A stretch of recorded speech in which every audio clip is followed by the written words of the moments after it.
Hello students, कैसे हो आप लोग। जेई एडवांस का रिजल्ट आ चुका है और हमारे पास आप लोगों के लिए बहुत अमेजिंग न्यूज़ है, इंफॉर्मेशन है। और उस इंफॉर्मेशन को शेयर करने के लिए हमारे साथ हैं the functional head of IIT JEE Kota division, MB sir. Sir, क्या वो न्यूज़ है? और मैं सर आपको एक वो चीज़ बताता हूँ जिस वजह से इस न्यूज़ और इस इन्फॉर्मेशन का रेलेवेंस बहुत ज़्यादा बढ़ जाता है। वो ये कि बहुत सारे ऐसे स्टूडेंट्स हैं जिन्होंने जेई मेन क्वालिफाई किया, एडवांस में अपना बेस्ट दिया, but they couldn't get the rank which they deserve, which they wanted. उन बच्चों के लिए सर क्या गाइडेंस है? यार ये चीज़ क्या है कि आप भी जानते हो प्रशांत सर कि कोटा में ये एसआरजी और स्टार स्टार का खूब कॉन्सेप्ट चलता है, लेकिन बेचारे रिपीटर्स के लिए कोई भी ऐसा कॉन्सेप्ट मार्केट में नहीं है। नहीं है। तो एक्साइटिंग बात ये है कि पहली बार कोटा में हम एसआरजी बैच ला रहे हैं, और एसआरजी बैच में जो टेस्ट होता था और टेस्ट एनालिसिस होती थी वो हम ही लोग करेंगे, मतलब एचओडीज ही करेंगे। ओके। तो तो सर मतलब जो एचओडीज है, SPS sir, VKT sir, MB sir, इन तीनों की गाइडेंस में ये बैच चलेगा। बिल्कुल, मतलब सिलेबस तो होगा ही होगा, साइमल्टेनियसली हर हफ्ते टेस्ट होगा, उसका डिस्कशन एचओडी ही कराएंगे। ओह, दिस इज परफेक्ट। तो ताकि डिस्कशन में ये पता चल जाए कि क्या क्या मतलब पैच होल हैं, क्या क्या दिक्कतें हैं। लेकिन हाँ, इसमें थोड़ा रेस्ट्रिक्शन है कि जो टेस्ट है ना वो हम सबका नहीं लेंगे, वो उस क्लास के उन बच्चों का लेंगे जो अच्छे परफॉर्मेंस देंगे। सबसे पहली बार आप कैसे कहोगे सर आपने कैसे पहचाना कौन अच्छा हाँ। परफॉर्मेंस? तो जो एडवांस में सिलेक्टेड होगा उसको लेंगे। मतलब जिसके रिजल्ट के अंदर ये लिखा है you have qualified for JEE advance, वो एलिजिबल है। वो एलिजिबल है, ठीक हाँ। है। उसको हम लेंगे। उसके बाद फिर हमारे यहाँ का जो रिव्यू टेस्ट होगा उसमें जो अच्छा परफॉर्म करेगा उनको भी शामिल कर लेंगे, बिल्कुल ताकि बिल्कुल। थोड़ा कंपटीशन रहे। एक वो रहे कि यार मुझे इस बैच में, बैच क्या मतलब मुझे एच से अपने टेस्ट को डिस्कशन करना है, इस तरीके की फीलिंग रहे।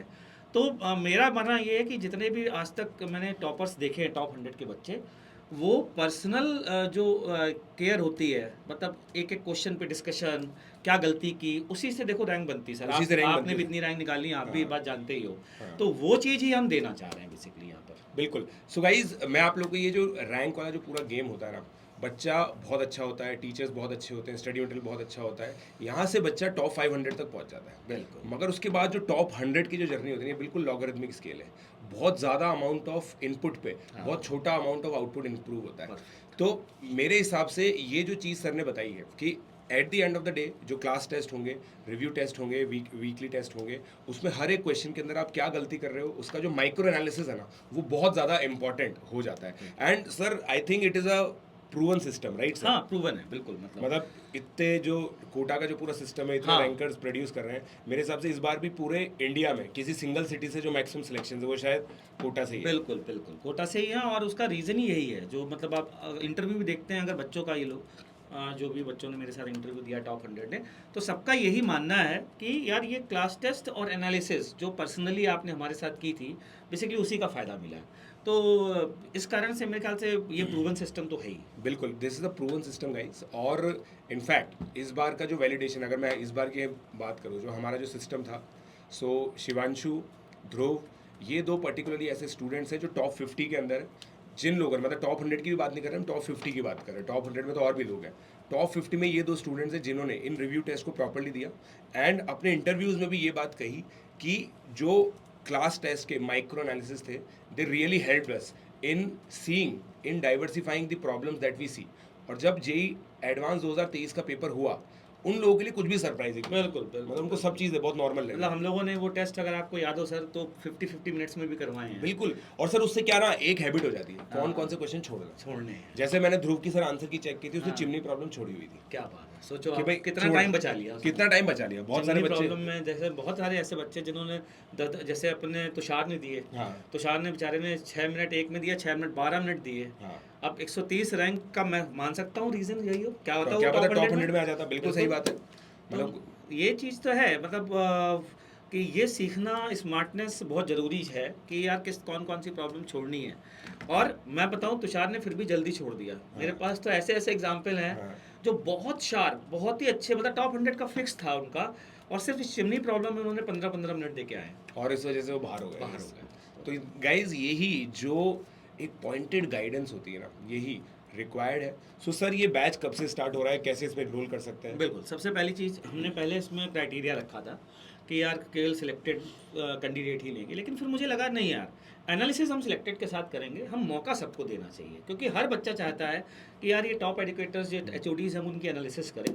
तो हमने ओपन फॉर ऑल कर दिया है मेनली कि आप आइए, इनरोल कराइए और उसके बाद यहाँ पर इनरोल कराने के बाद बैच में पढ़ना शुरू करिए और फर्स्ट वीक या सेकंड वीक से आपसे क्लास टेस्ट शुरू हो जाएंगे और आपके क्लास टेस्ट का डिस्कशन अलग प्लेटफॉर्म पर होगा। बिल्कुल। मतलब वो भी डिस्कशन में मतलब किस तरीके से करना है, क्या करना है, वो सब उनको ओरिएंटेशन में बता दिया ओरिएंटेशन बता दिया जाए। तो बिल्कुल। सर ओरिएंटेशन कब होगा? और 27th को ही। 27 को ही बैच स्टार्ट हो रहा है दोस्तों, और 27 को ही ओरिएंटेशन होगा। सो गाइस, सबसे पहले एक इंपॉर्टेंट चीज़ आप समझ लीजिए, अगर आप लोग कोटा के अंदर आकर इसमें पढ़ना चाहते हैं, डिस्क्रिप्शन में एक लिंक अवेलेबल है, उसको भर दीजिए और अपनी कोटा की जो जर्नी है वो प्लान कर लीजिए। आप लोग अगर जेई मतलब आईआईटी एडवांस मतलब अच्छे क्लियर किए हुए हैं तो, और अगर आपको मान लीजिए किसी भी रीजन से ट्रेन 1-2 दिन बाद की मिल रही है तो भी कोई प्रॉब्लम नहीं है, don't worry about it. But जितना जल्दी हो सके बिल्कुल। रिजर्वेशन कराइए और तुरंत कोटा आइए, और रिजर्वेशन कराने के बाद कोटा आने के बाद जो ओरिएंटेशन है उसमें जो भी गाइडेंस आपको दी जा रही है उसको अच्छे से इसमें समझिए। एक चीज़ सर और ऐड करना जी चाहूँगा सर। आप ही के माध्यम से कि इसमें ना अगर पूरा फ़ायदा उठाना है तो सर आप भी इस चीज़ को मतलब पहचानते हैं और आप हम लोग कई बार डिस्कशन भी कर चुके हैं कि पूरा फ़ायदा ना यहाँ ऑफलाइन में आके ही बच्चा बिल्कुल उठा सकता है। मतलब आप पूछोगे कैसे, क्लास के हाँ। बाद जो 15 मिनट होते हैं उस 15 मिनट में जो डिस्कशन होता है ना सर, वो बहुत लाजमी, बहुत इंपॉर्टेंट बहुत इंपॉर्टेंट होता है। बहुत इंपॉर्टेंट होता है। So guys, try to take this batch in offline mode as soon as possible. और बाकी ये बैच दोस्तों, जैसे हमारे सारे बैचेस प्लस पे आते हैं, ये बैच भी प्लस पे आएगा, तो आप लोग प्लस सब्सक्रिप्शन भी ले सकते हैं using the code PJ live. But कोशिश यही कीजिए प्लीज़ कि आप लोग इस बैच को ऑफलाइन एक्सेस करें।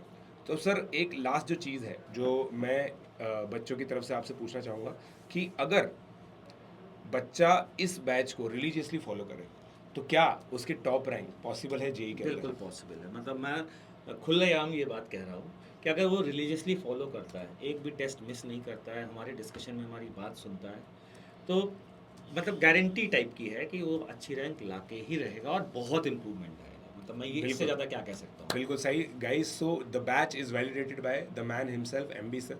सो जल्दी से इस बैच के लिए एनरोल कीजिए। Let's crack it.